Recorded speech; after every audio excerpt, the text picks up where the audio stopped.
When Kachi moved into Toyosi and Adam's apartment, life initially felt warm and familiar. It reminded Toyosi of their university days when she and Kachi were inseparable. The three of them shared meals, joked about silly things, and watched late-night shows. To Toyosi, her best friend and her husband coexisted perfectly, and it filled her heart with joy. But as weeks turned into months, things began to shift in subtle ways. At first, they were too small for her to notice. Then, they became impossible to ignore. One Tuesday evening, Toyosi arrived home early from work. She had been in a meeting all day and realized halfway through that she had left an important document at home. She decided to rush back to grab it before her next appointment. The house was eerily quiet when she walked in, which struck her as odd since Kachi and Adam were usually around. "Kachi?" Toyosi called, setting her bag on the couch. Her voice echoed down the hallway, but no one responded. She glanced toward the kitchen and saw the faint glow of light spilling out. Curious, she walked closer, her heels clicking softly against the tiled floor. She stopped short when she heard laughter, familiar but in an unexpected context. It was Adam's voice, low and amused, followed by Kachi's soft giggles. Toyosi's heart skipped a beat. Peeking in, she saw the two of them standing close together, looking at something on Adam's phone. They were laughing at what appeared to be a meme, and though the moment seemed innocent, the sight of their closeness left an uncomfortable feeling in Toyosi's chest. When she stepped into the kitchen, they both startled. "Oh, Toyosi," Adam said, slipping his phone into his pocket. "You're home early." "Yes, I needed to grab some files," Toyosi replied, her eyes narrowing slightly as she studied their expressions. "What's going on?" "Nothing," Kachi said quickly, brushing her hair behind her ear. "We were just looking at a funny video Adam showed me." Toyosi nodded slowly. "I see. Well, I won't be long," she said, turning to leave. She couldn't shake the odd feeling, though she told herself she was overthinking. Kachi was her best friend, and Adam was her husband. They wouldn't hurt her, or so she believed. As the days went by, little things began to stand out. Kachi's belongings seemed to appear in places where they didn't belong. Her scarf would be draped over the couch, her earrings left on the bathroom counter, or her perfume lingered in the hallway. At first, Toyosi dismissed these as minor coincidences. Kachi lived with them now, after all. It was natural for her things to be around. But then came the scarf incident. One Saturday morning, Toyosi decided to do some cleaning. She had just finished wiping down the windows in the living room when she moved to the bedroom. As she straightened the bed covers, something bright caught her eye. It was a yellow scarf with a floral pattern, Kachi's scarf. It was lying on her bed as though it had been there for days. Toyosi froze, her mind racing. She knew the scarf wasn't hers. Kachi didn't usually come into their bedroom, so how had it ended up here? That evening, as they sat down to dinner, Toyosi decided to bring it up. "Adam," she began, keeping her voice calm but firm, "I found Kachi's scarf in our bedroom today." Adam paused mid-bite, his eyes darting to hers. "Her scarf?" he repeated, stalling. "Yes, the yellow one," Toyosi said, watching his reaction closely. "Do you know how it got there?" Adam set his fork down and rubbed the back of his neck. "Oh, that? I must have brought it in by mistake," he said quickly. "I thought it was yours." Toyosi raised an eyebrow. "You thought it was mine?" "Adam, you know I don't wear bright colors like that." Adam laughed nervously. "Well, I wasn't paying much attention. I just saw it lying around and figured it belonged to you." Before Toyosi could respond, Kachi, who had been quietly eating, looked up. "Oh, I'm so sorry, Toyosi," she said with an apologetic smile. "I must have left it somewhere, and Adam probably picked it up thinking it was yours." Toyosi nodded slowly, her gaze flicking between them. "I see," she said, her voice steady but her mind racing. That night, as Toyosi lay in bed next to Adam, sleep refused to come. The scarf wasn't just an object, it was a sign. For the first time, she began to wonder if her trust in Adam and Kachi was misplaced. But every time the thought crossed her mind, she pushed it away. No, she told herself. They wouldn't do that to me. The uneasy feeling in Toyosi's chest grew stronger over the following weeks. She began to notice things that didn't sit right with her. Kachi and Adam seemed to share inside jokes that she wasn't part of. When she walked into a room, their conversations would sometimes stop abruptly. And then there were the small, fleeting glances they exchanged, glances that lingered just a moment too long. One evening, as Toyosi returned home from work, she walked into the living room and saw Adam lounging on the couch. Kachi's scarf, the same yellow one, was draped over the armrest. Toyosi stopped in her tracks, her heart pounding. Adam, she said slowly, pointing at the scarf. Why is Kachi's scarf here again? Adam looked up, startled. Oh, that? She must have left it there earlier. Earlier? Toyosi repeated, her voice rising slightly. Adam, why is it always her things turning up in strange places? First the bedroom, now here.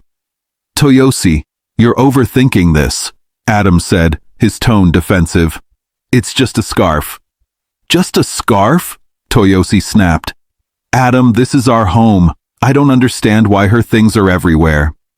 Before Adam could respond, Kachi walked in, holding a tray of snacks.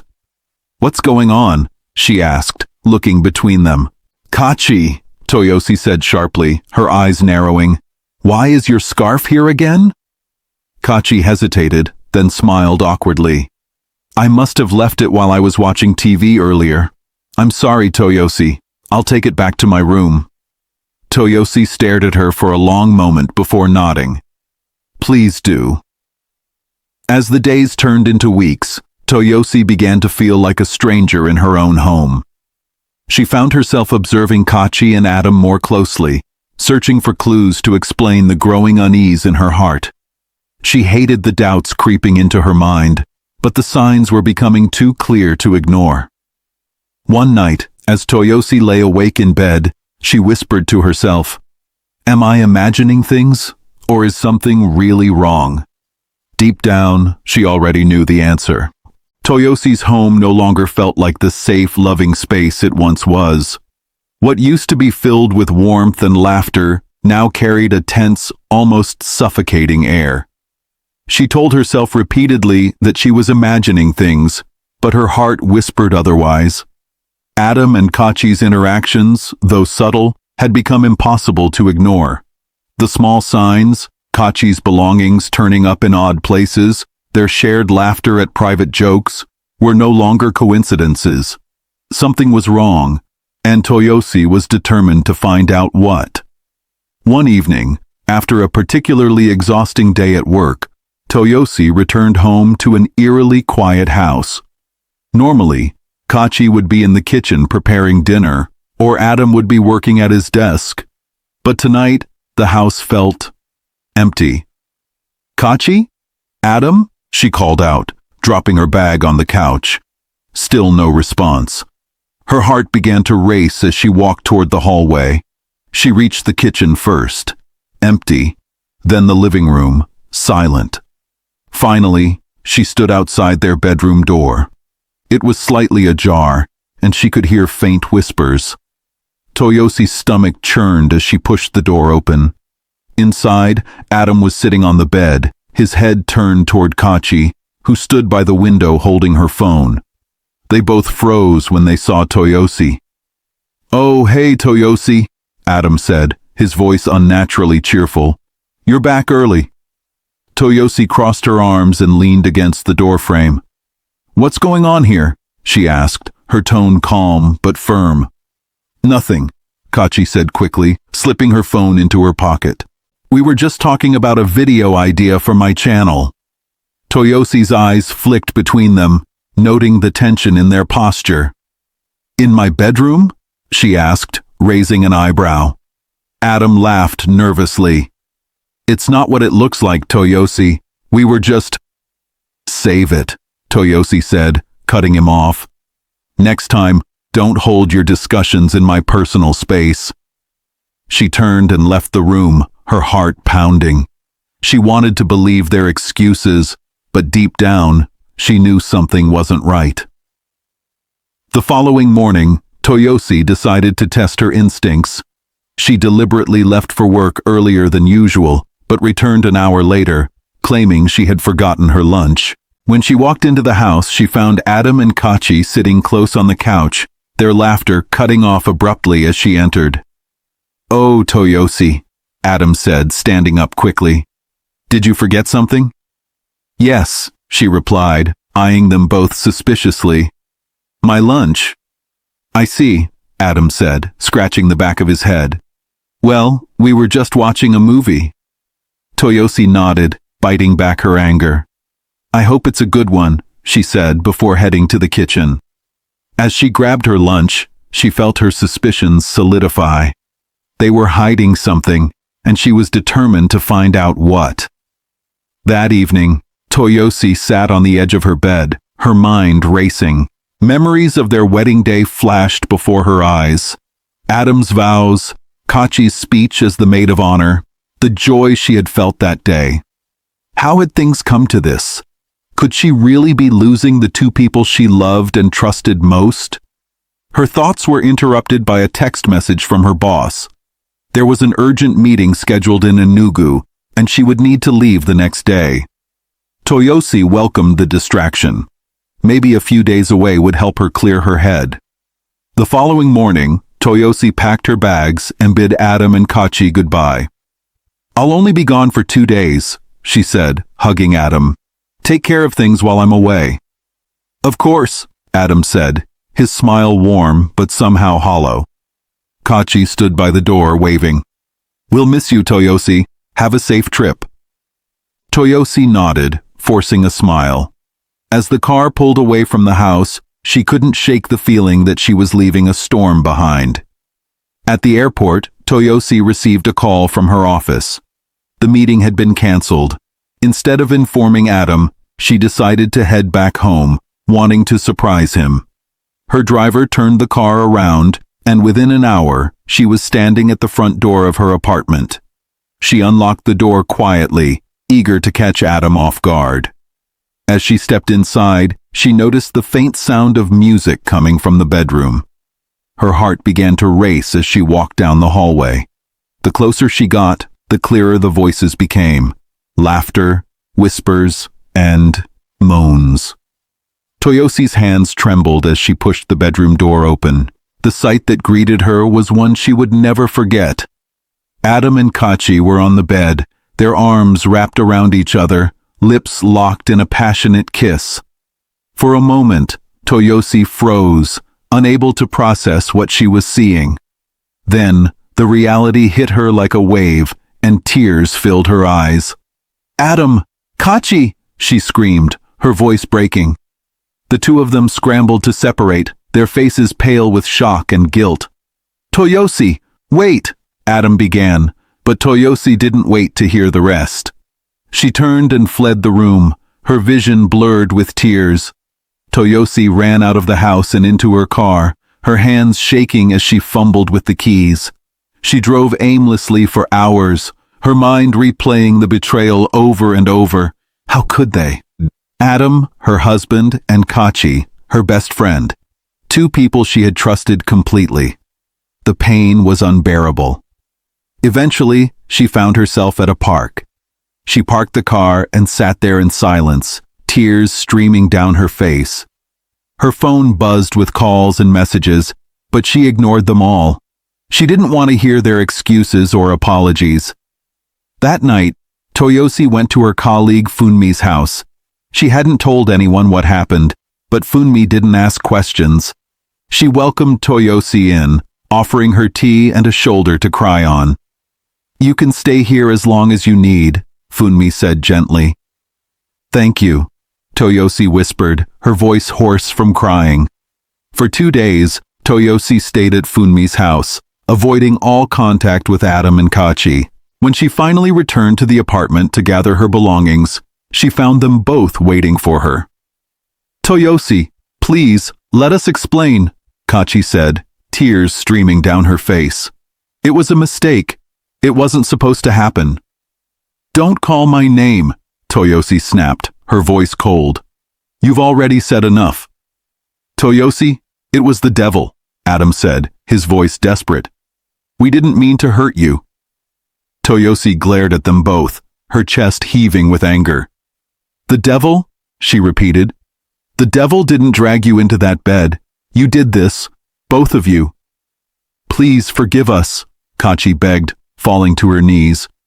"We never wanted this to happen." Toyosi shook her head, tears streaming down her face. "You can have each other," she said, her voice trembling. "I'm done." She packed her belongings, ignoring their pleas, and left the house without looking back. The door slammed shut behind Toyosi as she left the house she once called her home. The echoes of Adam and Kachi's pleas still rang in her ears. Every step she took felt heavy, as though the weight of their betrayal clung to her, refusing to let go. Tears streamed down her face, blurring her vision as she hailed a taxi to take her to her parents' house. She had nowhere else to go. When the taxi pulled up outside her family home, her mother, Teresa, was standing at the gate. She took one look at Toyosi's tear-streaked face and rushed to her. "Toyosi, what is it? What happened?" Teresa asked, pulling her daughter into a tight embrace. "Mommy," Toyosi whispered, her voice trembling. "It's Adam and Kachi. They betrayed me."